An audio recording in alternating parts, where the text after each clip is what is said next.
বরিশাল থেকে সুমন রহমান, বয়স ৪১ বছর। প্রায় ৬ বছর ধরে কোমরের ব্যথায় ভুগছেন।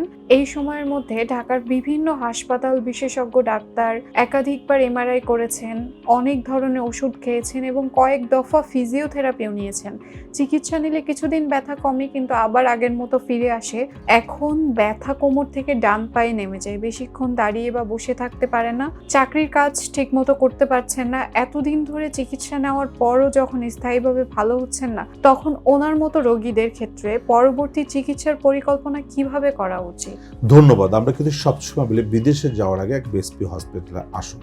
আপনি ৬ বছর ধরে কষ্ট পাচ্ছেন কোমর ব্যথা নেই, কিন্তু আমরা বলছি কি কোমর ব্যথা ভালো হতে সর্বোচ্চ ৪২ দিন সময় লাগে। তাহলে কেন আপনি ৬ বছর কষ্ট পাচ্ছেন? এবং অনেক রোগী আছেন এবং লক্ষ লক্ষ রোগী আছেন যারা ফিজিওথেরাপি নিচ্ছেন, ওষুধ খাচ্ছেন, ইপিডুরাল দিচ্ছেন, এমনকি অপারেশন পর্যন্ত, তারপরেও কিন্তু কোমর ব্যথা থেকে মুক্তি পাচ্ছেন না। তাদেরকেও বলে রাখি এসপি হসপিটাল কিন্তু এই চিকিৎসাগুলো সঠিকভাবে গ্যারান্টি দিয়ে করে থাকে। এসপি হসপিটালের লক্ষাধিক পেশেন্টকে আমরা অপারেশন বিহীন চিকিৎসা করেছি এবং হাজার হাজার রোগী অপারেশন পরবর্তী ট্রিটমেন্টে তারা সুস্থ হয়ে আছেন, যেটা আসলেই দেখতে পাবেন। আমি বলবো অবশ্যই বিদেশে না গিয়ে বাংলাদেশে এসপি হসপিটালে একবার অন্তত পক্ষে আসবেন, কারণ একবার আসলে কিন্তু আপনার কোনো সমস্যা হবে না, বাট আপনি রিয়েল জিনিসটা জানতে পারবেন। এখানে না এসে বাইরে বসে বসে চিন্তা করলে হবে না, এখানে সরাসরি নিজে আসবেন, নিজে এসে দেখবেন, কথা বলবেন, আমার সঙ্গে কথা বলবেন, কথা বলে আপনি বুঝতে পারবেন এবং আপনার ট্রিটমেন্টটা সঠিক হলেই আমরা আপনাকে ট্রিটমেন্টটা করবো।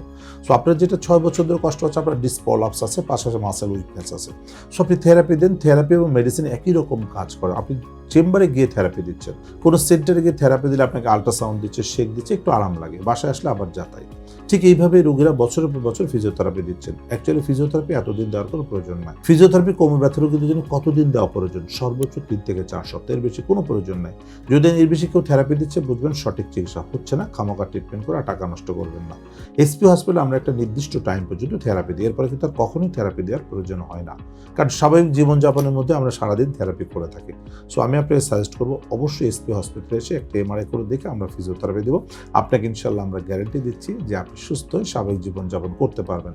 এবং যেসব রোগীরা এরকম কোমর ব্যথায় আক্রান্ত আছেন, কোমর ব্যথায় সাফার করছেন, বছর পর বছর ওষুধ খেয়েছেন, ইপিডুরাল ইনজেকশন দিয়েছেন, ভালো হন নাই, থেরাপি দিচ্ছেন, ভালো হচ্ছে না, তাদেরকে বলবো অবশ্যই এসপি হসপিটালে চলে আসুন এবং এসপি হসপিটাল আসলে ১ ঘন্টার মধ্যে জানতে পারবেন, দেন আপনি ট্রিটমেন্ট নিতে পারবেন। কারণ আমাদের আছে নিজস্ব ওপেন এমআরআই সহ সমস্ত ফ্যাসিলিটিস এখানে আছে, যেটা সঙ্গে সঙ্গে আপনি রিপোর্ট পেয়ে যাবেন। আপনার কোথায় কোথায় প্রবলেম আছে, আপনার ভিটামিন ডি লেভেলটা ক্ষতিগ্রস্ত হয়েছে কিনা, কারণ ম্যাক্সিমাম রোগীদের আমরা ভিটামিন ডি লেভেলটা কম পাচ্ছি। ভিটামিন ডি লেভেল কমে যাওয়ার কারণেও কিন্তু অনেক সমস্যা দেখা দেয়। সো ভিটামিন ডি লেভেলটা আমরা দেখতে পাচ্ছি, আমরা এমআরআই করে দেখতে পাচ্ছি, আমরা বিএমডি করে দেখতে পাচ্ছি, সব কিছু আমরা সঙ্গে সঙ্গে করে আমরা দেখে আমরা ট্রিটমেন্ট ব্যবস্থা করছি এবং পরবর্তীতে আবার সুস্থ হওয়ার পর আমরা চেক আপ করে আবার বুঝিয়ে দিচ্ছি যে হ্যাঁ, যেগুলো খারাপ ছিল সেগুলো কতটুকু ডেভেলপ করেছে।